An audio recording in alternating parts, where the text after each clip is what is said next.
हाय developers. So advance JavaScript के इस part में हम लोग बात करने वाले हैं म्यूटेशन ऑब्जर्वर्स के बारे में। और मैं आपको सही बताऊं, ये टॉपिक इंपॉर्टेंट बहुत है, इंटरव्यूज में ही पूछा जाता है, बट प्रॉब्लम ये है कि बहुत से जावास्क्रिप्ट डेवलपर को ये पता भी नहीं है कि म्यूटेशन ऑब्जर्वर नाम से कोई चीज़ होती भी है कि नहीं होती है जावास्क्रिप्ट के अंदर।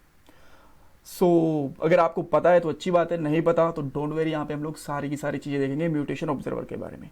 पॉइंट्स की बात करूँ, सबसे पहले मैं आपको लेमैन लैंग्वेज में बिल्कुल देशी भाषा में समझाऊंगा कि म्यूटेशन ऑब्जर्वर का मतलब क्या होता है, इसका मतलब जावास्क्रिप्ट में क्या होता है, इसकी ज़रूरत क्या है, इसका एग्जाम्पल, इसकी कॉन्फ़िगरेशन, इंटरव्यू क्वेश्चन, सब कुछ देखेंगे। अब मैं आपको दो प्लेलिस्ट दिखाता हूँ, ये एडवांस जावास्क्रिप्ट की है और ये डेटा स्ट्रक्चर विद जावास्क्रिप्ट की है। ये दोनों बहुत इंपॉर्टेंट है आपके लिए, इंटरव्यूज क्रैक करने के लिए भी और नॉलेज के लिए भी। यहाँ पे आपको और डेटा स्ट्रक्चर के क्वेश्चंस मिलेंगे, जावास्क्रिप्ट के क्वेश्चंस मिलेंगे, लॉजिकल क्वेश्चंस मिलेंगे, और जैसे मैं आपको बता रहा हूँ ये क्वेश्चंस इंटरव्यूज में बहुत ज़्यादा हेल्प करेंगे आपकी। छोटी कंपनी हो चाहे बड़ी कंपनी हो, ऐसे क्वेश्चन ही पूछे जाते हैं। सो इनको आपको अच्छे से देखना है, दोनों के दोनों पूरी प्लेलिस्ट को, और उनका कोड भी मिल जाएगा आपको उनके सारे वीडियोज़ के डिस्क्रिप्शन बॉक्स में। अब पहले क्वेश्चन पे आते हैं कि म्यूटेशन ऑब्जर्वर का मतलब क्या होता है, ऑब्जर्वेशन का ऑब्जर्व करने का मतलब क्या होता है। दोनों अगर मैं पॉइंट्स को ब्रेक करूं तो म्यूटेशन का मतलब होता है किसी चीज़ के अंदर चेंज होना, बदलाव होना या अपडेट होना, और ऑब्जर्वर का मतलब होता है किसी चीज को चेक करना, बार बार चेक करना भी कह सकते हो। दोनों को अगर मैं कंबाइन करूं तो इनका मतलब ये बनता है कि किसी चीज के अपडेट होने को चेक करना, किसी के बदलाव को चेक करना, फिर किसी के चेंज को चेक करना, बेसिकली क्या होता है म्यूटेशन ऑब्जर्वेशन। और ये कौन करता है? Mutation observer.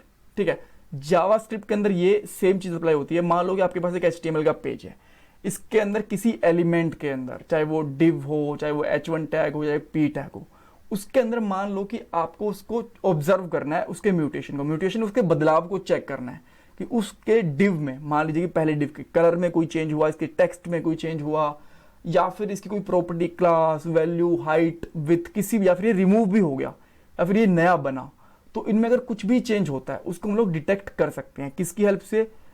म्यूटेशन ऑब्जर्वर की हेल्प से, राइट। तो ये आपको पता चला कि म्यूटेशन ऑब्जर्वर क्या करता है, किसी भी एक एलिमेंट को उसकी कह सकते हो कि चेंज को गेट कर सकते हैं हम लोग। अब कोई जरूरी नहीं कि वो एक ही डिव के अंदर हो सकता है कि इन 3 डिव के अंदर हो सकता है कि पूरे पेज के अंदर हो। इस 3 डिव के कोई और अंदर चाइल्ड एलिमेंट है, उसके अंदर चाइल्ड के चाइल्ड एलिमेंट को भी चेक कर सकता है, कहीं पे भी ये चीज चेक कर सकती है उसके म्यूटेशन को, उसके चेंज को, राइट। अब एक एग्जाम्पल देख लेते हैं कैसे चेंज को हम लोग चेक करते हैं। बटन की हेल्प से भी करके दिखाऊंगा, प्रॉपर्टीज भी चेंज करके दिखाऊंगा, चाइल्ड भी चेंज करके दिखाऊंगा, बट स्टेप बाय स्टेप चलेंगे, थोड़ा सा आराम से समझना इस टॉपिक को, थोड़ा इंपॉर्टेंट है। पहली चीज, जब भी आप लोग म्यूटेशन अप्लाई करते हो ना, या तो आप स्क्रिप्ट वाले टैग को आपके बॉडी के लास्ट में लिखना, या फिर आपको क्या करना पड़ेगा, जो डॉक्यूमेंट लोड हो जाता है ना आपका, उसके बाद चलाना इसको, जो म्यूटेशन वाले को। मैं नीचे लिख देता हूं, बिकॉज मैं डॉक्यूमेंटेशन अपलोड वगैरह कुछ और चीज नहीं पढ़ाना चाहता, मैं आपको बस इसी चीज पर फोकस करूंगा। तो मैं नीचे स्क्रिप्ट टैग लिख रहा हूं, उसके अंदर मैं करूंगा। आपको करना क्या पड़ेगा, एक कोई वेरिएबल ले लो, लेट से मैं यहां पे ले लेता हूं लेट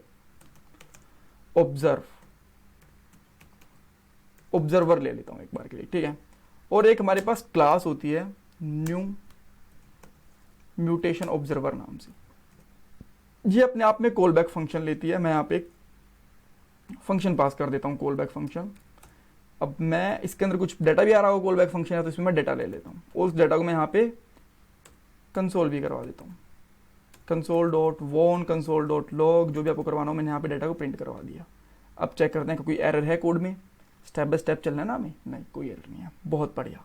तो अब हमें क्या करना है, मान लो मैं पूरी बॉडी नहीं ले रहा, ये जो हमारे पास एक डिव है ना, जिसकी आईडी है ELEM, इसका मतलब है एलिमेंट, पूरा एलिमेंट लिख दो, कोई दिक्कत नहीं, मैंने शॉर्ट फॉर्म में लिख के रखा है ताकि HTML के ऊपर हमारा टाइम वेस्ट ना हो। थोड़ा बहुत इसमें स्टाइल भी कर रखा है, जैसे कुछ खास लेना देना है नहीं, बट स्टिल थोड़ा सा मैंने कर दिया था कि अच्छा दिखे। इस डिव के अंदर 3 डिव और हैं, और इनके ऊपर काम करने वाले, इसके अंदर और चाइल्ड डिव बना के दिखाऊंगा, और चाइल्ड डिव बना के दिखाऊंगा, ताकि आपको अच्छे से चीजें समझ में आए, ठीक है। मैं क्या करूंगा, अगर मान लो इस डिव के अंदर कुछ भी चेंज हो रहा है तो मैं उसको डिटेक्ट करना चाहता हूं।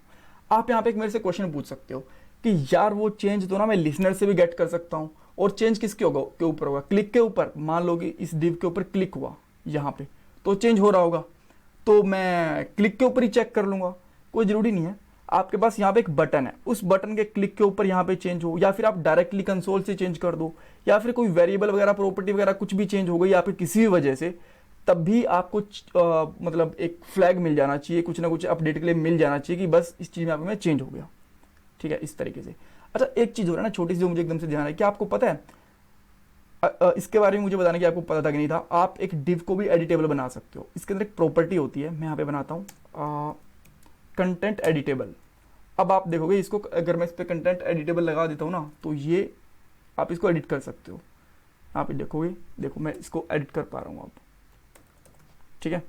इस तरीके से आप चाहो तो इसके अंदर और चाहो तो जो बाकी वाले हैं ना उनके अंदर भी लगा सकते हो, इतना ही काफ़ी रहेगा।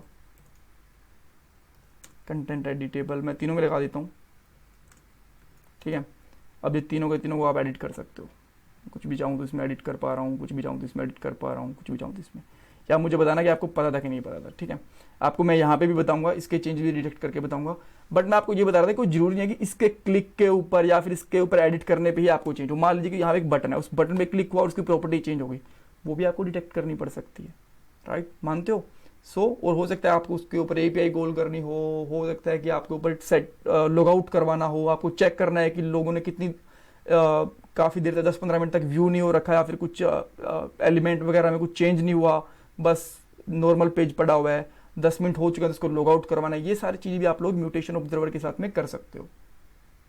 अब वापस आते हैं हम लोग यहाँ पे, मैं क्या करूँगा ना कि जैसे मैंने आपको बताया, अगर इस डिव के अंदर कुछ भी चेंज होता है तो वो मुझे पता चल जाना चाहिए। कैसे, मैं आपको बताता हूँ। सबसे पहले आप क्या करो, ऑब्जर्वर जो आपने एक ऑब्जेक्ट बनाया था ना, ऑब्जर्वर डॉट ऑब्जर्व, इसकी प्रॉपर्टी होती है ऑब्जर्व करके, ठीक है। इसके अंदर 2 पैरामीटर जाते हैं, ठीक है। प्रॉपर्टी के अंदर इसमें 2 पैरामीटर जाते हैं, ऐसा फंक्शन बनता है, बेसिकली फंक्शन होता है, प्रॉपर्टी नहीं होगी। पहला ELEM, ठीक है। इसका मतलब क्या है, जो आप जिसके ऊपर भी आप म्यूटेशन चेक करना चाहते हो इसकी आईडी दे दो डायरेक्टली। यहाँ पे डॉक्यूमेंट डॉट गेट एलिमेंट करके आईडी दोगे तो भी चलेगा, डायरेक्टली दोगे तो भी चलेगा, कोई फर्क नहीं पड़ता। सेकंड, इसका कोमा लगाने के बाद में ना एक ऑब्जेक्ट होता है, इसके अंदर बहुत सारी प्रॉपर्टीज होती हैं। जैसे कि एक प्रॉपर्टी होती है इसके अंदर, अच्छा डायरेक्टली अगर आप इतना कर दिया ना आपने, इतना कर दिया आपने, ठीक है, और डायरेक्टली आपने इसको खाली छोड़ दिया। अब इसको चेक करते हैं क्या हुआ।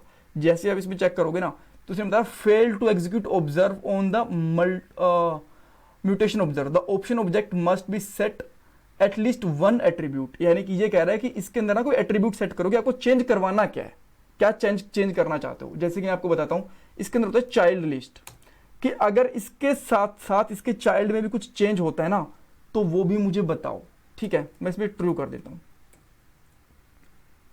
अब अगर कोई भी यहाँ पे एलिमेंट है, इसके अंदर कोई नया एलिमेंट ऐड होता है या फिर डिलीट होता है, तो वो मुझे यहाँ पे कंसोल निकाल के दे देगा। करके देख लेते हैं एक बार के लिए, कर भी रहा है कि नहीं कर रहा है। मैं यहाँ पे एक बटन बना देता हूँ, नॉर्मल एक बटन बनाया, बटन क्लिक के ऊपर मैं यहाँ पे लगा देता हूँ डिलीट डिव, ठीक है। कुछ भी कर सकते हो, ऐड भी कर सकते हो, मैं बस डिलीट करके दिखा रहा हूँ आपको, ठीक है। जो भी आपको ऑपरेशन करना है आप कर सकते हो। और यहाँ पे लेता हूँ मैं क्लिक, ऑन क्लिक इवेंट लिया, इसके ऊपर मैं कर देता हूँ डिलीट डिव नाम से एक फंक्शन कॉल कर दे रहा हूँ। एंड ये फंक्शन क्या करेगा, यहाँ पे आके इस फंक्शन को मैं बना देता हूँ फंक्शन डिलीट डिव, और यहाँ पे आके मैं क्या करूँगा, क्या करेंगे हम लोग, document dot gate element by ID, यहाँ पे लिखूंगा ELEM डॉट, इसमें लिख दूंगा मैं, इसके चाइल्ड गेट करने के लिए हम लोग क्या करेंगे, चिल्ड्रन लिख देंगे। और मैं चाहता हूं कि जो इसका 0 चिल्ड्रन है ना वो डिलीट हो जाए, डॉट रिमूव। अब देखो, आपको एक चीज ध्यान रखनी है, इस बटन के क्लिक के ऊपर मैंने कुछ कंसोल वगैरह तो नहीं लगा रखा। मैं आपको दिखा रहा हूं, जैसे मैं इसको डिलीट करूंगा ना, ये वाला कंसोल कॉल होगा, ये वाला ऑब्जर्व वाला, और ये मैं बताया कि क्या डिलीट हुआ है क्या नहीं डिलीट हुआ, ठीक है। चेक करते हैं, यहाँ मैंने करा, इस पे क्लिक कर रहा हूं मैं, जैसे मैंने क्लिक करा एक डिलीट हुआ, और यहाँ पे आया म्यूटेशन रिकॉर्ड। म्यूटेशन रिकॉर्ड के अंदर इसने बताया, कहता भाई देखो क्या टाइप कॉल हुआ है, हमारा चाइल्ड लिस्ट है ना वो टाइप कॉल हुआ है, ठीक है, हमने मान लिया। अब इसके अंदर हुआ क्या, देखो जो ओल्ड वैल्यू थी इसके अंदर थी नहीं, इसने बताया कुछ भी ओल्ड वैल्यू नहीं थी, बट यहाँ पे रिमूव नोड बताया इसने बताया रिमूव नोड हुई है div 1 वाली, जो div था ना उसका फर्स्ट रिकॉर्ड था ना वो डिलीट हुआ है, ठीक है। अब मैं दूसरा, अब ये पहला तो ये बन गया, अब क्योंकि वो तो डिलीट हो गया, अब जैसे इस पर क्लिक करूंगा तो ये भी डिलीट हो गया, और फिर से इसने हमें ऑब्जर्व करके बताया, फिर क्लिक करूंगा फिर डिलीट हो गया, इसने फिर बता दिया, ठीक है। इस तरीके से हमें ये चीज बताती रहेगी। अब ये तो इसने बता दी, अब पॉइंट क्या है, इसके अंदर एक और डिव है, मान लेते हैं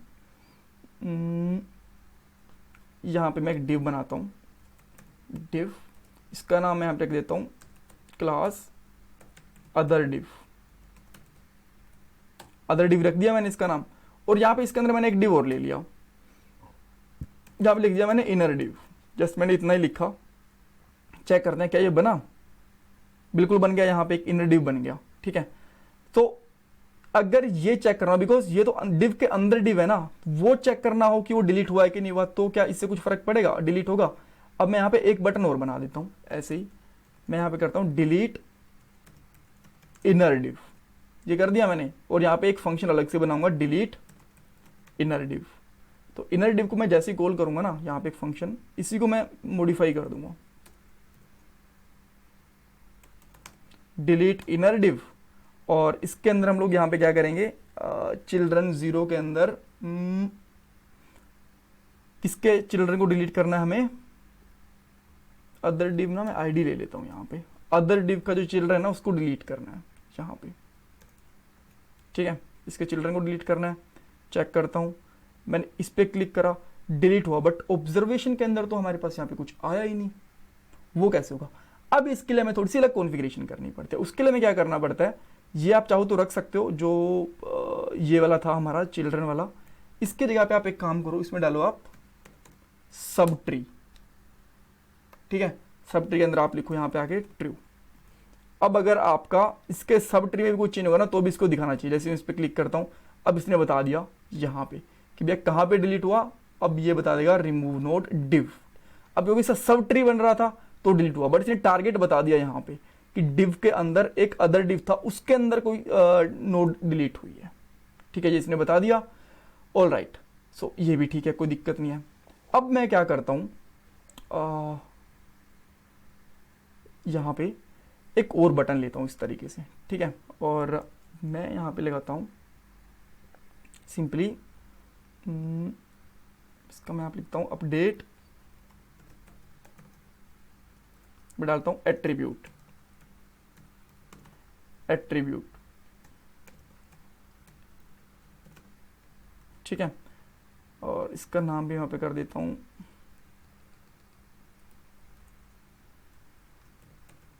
अपडेट ATTR कर देता हूँ ना, तो ज़्यादा बड़ा नाम लेने की ज़रूरत नहीं है। यहाँ पे आऊँगा, फंक्शन लिखूँगा, फंक्शन यहाँ पे करा, और अब मैं क्या करूँगा, जो इसका चाइल्ड था ना 0 वाला, ठीक है 0 वाला चाइल्ड हो गया इसका, सो इसमें मैं कुछ चेंज करके देखता हूँ, डॉट चाइल्ड का क्लास नेम, इसका मैं यहाँ पे क्लास नेम चेंज कर देता हूँ। लेट्स से मैंने इसे क्लास नेम कर दिया हेलो।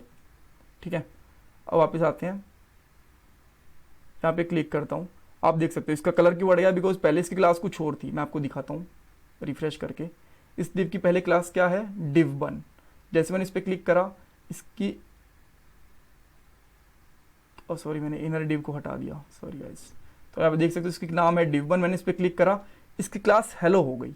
बट हेलो होने पे ना एक प्रॉब्लम हुई, यहाँ पे जो अलर्ट आना चाहिए था वो नहीं आया। अब उसके लिए क्या करना पड़ेगा, कुछ अलग होता है। हाँ, उसके लिए आपको एक और कॉन्फ़िगरेशन में प्रॉपर्टी ऐड करनी पड़ती है। मैं आपको दिखाता हूँ, उस प्रॉपर्टी का नाम है बेसिकली एट्रीब्यूट्स, एट्रीब्यूट्स, और यहाँ पे डाल दो इसको ट्रू। अब चेक कर लेते हैं कि क्या एट्रीब्यूट को वो चेंज कर रहा है। आई होप चेंज करना चाहिए। जैसे इस पर क्लिक करता हूँ, देखो म्यूटेशन आ गया। अब इसके अंदर यहाँ पे आया, और इसने क्या बताया, क्या कॉल हुआ, एट्रीब्यूट्स कॉल हुआ। ठीक है, एट्रीब्यूट्स वाली प्रॉपर्टी हमने ऐड करी ना, उसकी वजह से चला। उसने बताया टारगेट डिव कौन सा था, डिव डॉट हेलो। भैया जो ये टारगेट क्या था हमारा, जो हेलो हुआ ना वो चेंज हुआ है उसके अंदर जाके। ओके, ये भी बढ़िया है। अब एक लास्ट चीज और चेक कर लेते हैं हम लोग।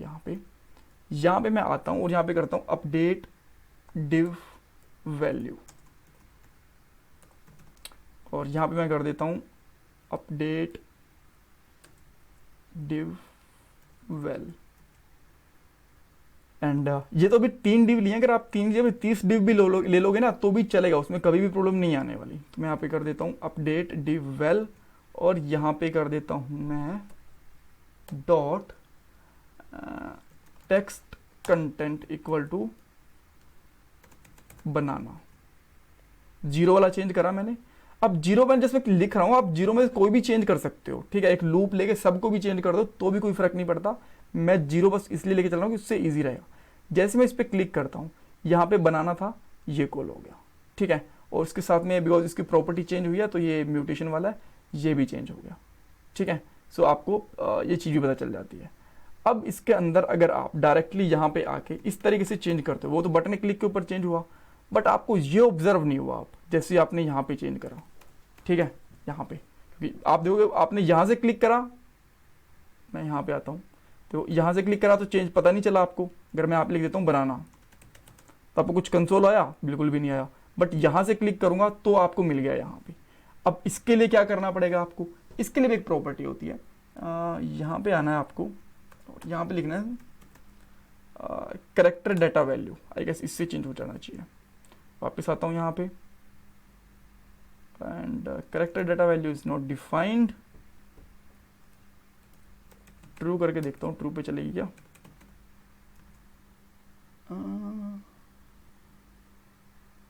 डाटा ओल्ड वैल्यू चलनी तो चाहिए यार, लेट्स सी। हाँ देखो अब यहाँ से भी चल रही है, जैसे हम लोग इसने कर दिया तो अब यहाँ से भी चेंज चल रही है। और यहाँ पे हमें ये बता भी दे रहा है कि देखो ये वाली ओल्ड वैल्यू थी। अगर मैं यहाँ पे चेंज कर रहा हूँ, इन सबको हटा रहा हूँ और यहाँ पे मैं एक साथ मैंने रिमूव कर दिया। यहाँ पे जैसे मैंने इसको रिमूव करा, यहाँ पे देखो इसने यहाँ पे बताया वैल्यू इसने रिमूव ही कर दिया यार। मैं फिर से एक वैल्यू देता हूँ, यहाँ पे एप्पल दे देता हूँ, ठीक है। फिर से जैसे मैं एप्पल में आया तो आप यहाँ पे चेक करोगे कि पुरानी वाली इसने एक पहले की बताई। और अगर आप इसके अंदर जाओगे ऐड नोड के अंदर, नोड लिस्ट के अंदर नहीं कहीं एक वैल्यू होती है यार, लेट मी चेक कि वो चीज़ हमें कहाँ पे मिलेगी। उससे क्या होता है ना, हमें पूरी डिटेल्स मिल जाती है कि नया एलिमेंट में क्या ऐड हुआ है। बिकॉज ये तो पुराना था कि लेटेस्ट वैल्यू क्या है वो भी मिल जाती है। सो लेट मी चेक कि मैं किस तरीके से लेटेस्ट वैल्यू निकाल सकता हूँ। आप अगर 0 कर दूंगा देन मैं चेक करने की कोशिश करता हूँ।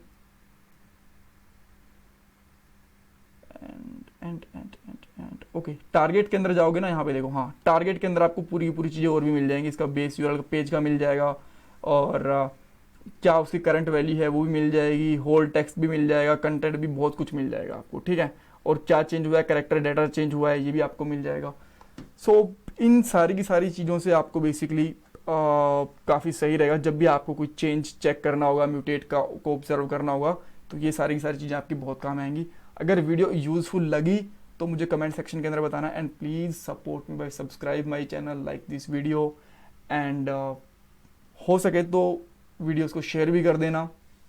और मैं जल्दी ही ना बट अभी तो नहीं, बट हो सकता है 1-1.5 महीने के बाद में एक जावास्क्रिप्ट के ऊपर एक एक्सरसाइज लेके आऊँगा जिसमें छोटी छोटी चीज़ें बनाएंगे। जैसे कि मैंने कैलकुलेटर बना के देख लिया छोटा सा, या फिर छोटा सा एनिमेशंस वगैरह बना के देख लिए। इस तरीके के हम लोग कोर जावास्क्रिप्ट में एपीआईज कॉल करके देख ली, एरे के साथ ऑब्जेक्ट के जो डाटा उसको प्रिंट करवा के देख लिया। इन चीज़ों के साथ में प्ले करेंगे ताकि छोटी छोटी चीज़ें सीख के हम लोग काफ़ी सारी चीज़ें सीख पाए कोर जावास्क्रिप्ट के अंदर।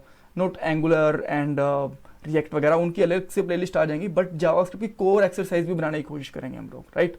So thank you guys, thank you for watching this video.